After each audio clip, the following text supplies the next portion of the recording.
ദുനിയാവിന്റെ പച്ചമണ്ണോട് ചേർന്ന് പോയില്ലേ? അതുകൊണ്ട് സഹോദരങ്ങള്, ആ മയ്യത്ത് കൊണ്ടുപോകുമ്പോ നീ ചിന്തിക്കാറുള്ളത് എന്താണ്? നാളെ ഇതുപോലെ ഞാനും പോകുമല്ല. അതുകൊണ്ട് ഇവിടെ ചിരിക്കാനുള്ള സ്ഥലമല്ല, ഇവിടെ സന്തോഷിക്കാനുള്ള സ്ഥലമല്ല.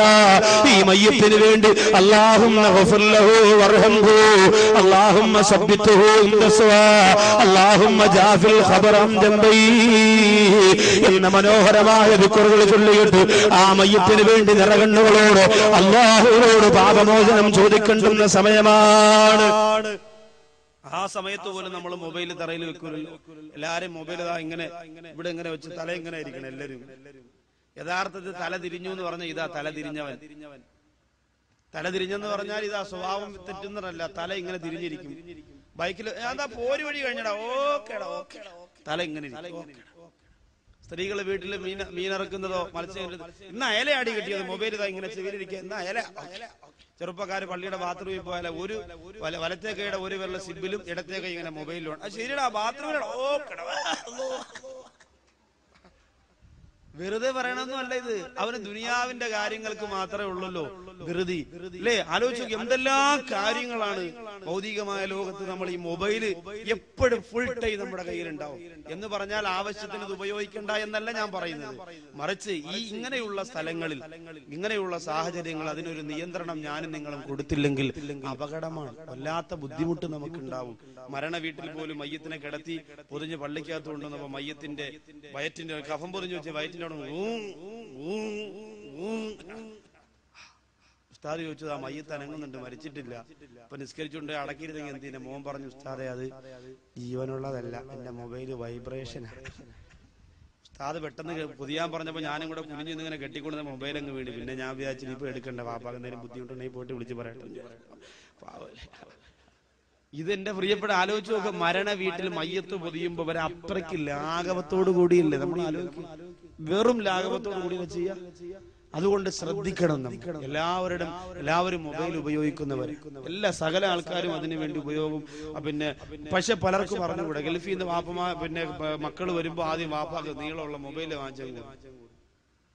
പാപ്പ ഉടനെ കടയിൽ വന്നിട്ട് കോയാക്കാട് പറയടാ മോൻ കൊണ്ടുവന്നതാ അടിപൊളി മൊബൈലാണ്, സെറ്റപ്പാന്നൊക്കെ പറയും.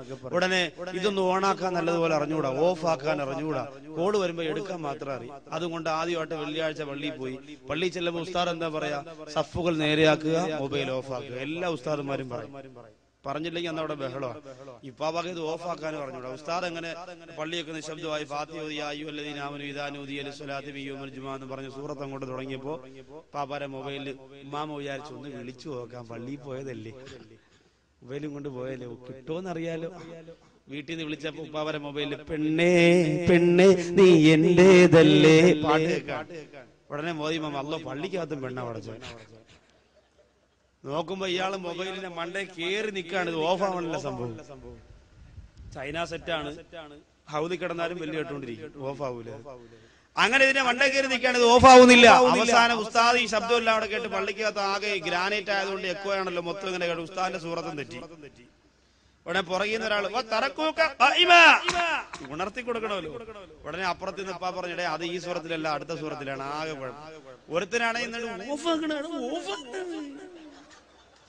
എന്ത് ചെയ്യാ? പള്ളിക്കകം വെള്ളിയാഴ്ച അത് എത്ര നല്ല തഖ്വയോട് ഉസ്താദ് അലി റളിയല്ലാഹു ചരിത്രമൊക്കെ പറഞ്ഞു ഭയങ്കര ഹുത്തുബയൊക്കെ ഓതി കരഞ്ഞുകൊണ്ട് നിസ്കാരം തുടങ്ങിയതാ. അവസാനം ഓരോരുത്തർ കരഞ്ഞുകൊണ്ട് ഇറങ്ങി പോക്ക് തുടങ്ങി.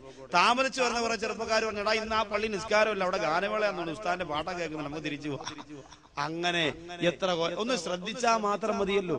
ഇത് മരണ വീട്ടിൽ മയ്യത്ത് കൊണ്ടുപോകുമ്പോ ബഹളം, അതുപോലെ നിസ്കാരം തുടങ്ങുമ്പോ ബഹളം, സമി അല്ലാഹു ലിമൻ ഹമിദ എന്ന് പറയുമ്പോ പാട്ട്. പിന്നെ അവസാന ചെറുപ്പക്കാരൊക്കെ സുജൂദി പോകുമ്പോഴാണ് മൊബൈൽ അളയാ പിന്നെ വിളി ഞാൻ നിസ്കാരത്തിലാണ് അത്തയ്യാത്ത് പോകുമ്പോ വിളി ഇങ്ങനെ പറയും. കാരണം ഇത് പള്ളിക്കകത്ത് നിരന്തരം ഇങ്ങനെയായി. സഹോദരിമാരും സഹോദരങ്ങളൊക്കെ ശ്രദ്ധിക്കണം. പഴയ കാലത്ത് സഹോദരിമാർക്ക് മൊബൈൽ ഉപയോഗം എന്ന് പറയുന്നത് പേടിയായിരുന്നു, ലജ്ജയാണ്. എങ്ങനെ ഞാൻ വലിയ കേക്കല്ലേ പടച്ചോരി എന്ന് പറഞ്ഞാൽ പോവാണ്. ഇന്ന് ജംഗ്ഷനിൽ പോയി നിന്നാ 4 മൊബൈലും 7 പോക്കറ്റും 10 മെമ്മറി കാർഡ് 74 സിമ്മും ആയിട്ടാണ് നടക്കുക. മൊബൈലിൽ പോയി ഹലോ ജംഗ്ഷനിലേക്ക് പറഞ്ഞിക്കാവില്ല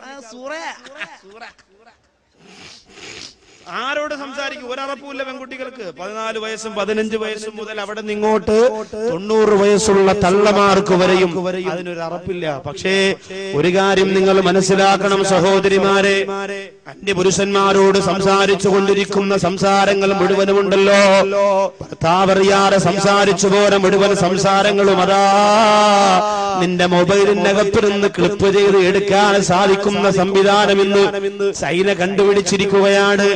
ഞാൻ എന്റെ മൊബൈലിലൂടെ ആരോടൊക്കെ സംസാരിച്ചിട്ടുണ്ടോ അതാര് കേൾക്കണ്ട, ആരും അറിയണ്ട.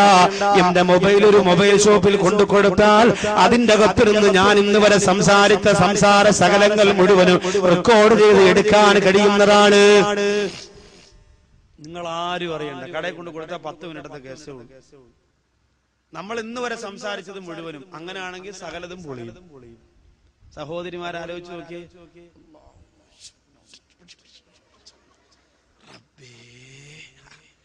ആലോചിച്ച് നോക്കി, നമ്മുടെ ഈ മൊബൈൽ എന്ന് പറയുന്ന സംഭവത്തിന്റെ ഗൗരവം നിങ്ങൾക്ക് മനസ്സിലായി. ഇപ്പൊ എത്ര മണിയാണെന്ന് ആലോചിച്ച് നോക്കി. 9:25 അല്ലെങ്കിൽ 9:30 അല്ലെങ്കിൽ 9:20. ഈ സമയത്ത് ഞാൻ എന്റെ മൊബൈൽ ഓഫാക്കി വെക്കുകയാണെന്ന് കരുതിക്കോ. ഓഫാക്കി വെക്കുന്ന മൊബൈൽ 9:30 ഞാൻ ഓഫാക്കുന്ന മൊബൈൽ 10:30 ഞാൻ ഓണാക്കുക. 10:30 ഓണാകുമ്പോ ഈ മൊബൈലിൽ എത്ര മണിയാവണം? 9:30 ആകാവൂ.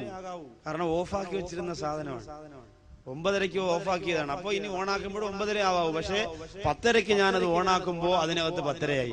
അപ്പൊ ഇത് ജീവനില്ലാതെ ഓഫാക്കി വെച്ചിരുന്ന സെറ്റിനകത്ത് ടൈം പ്രവർത്തിച്ചിരിക്കുകയാണല്ലോ അല്ലേ?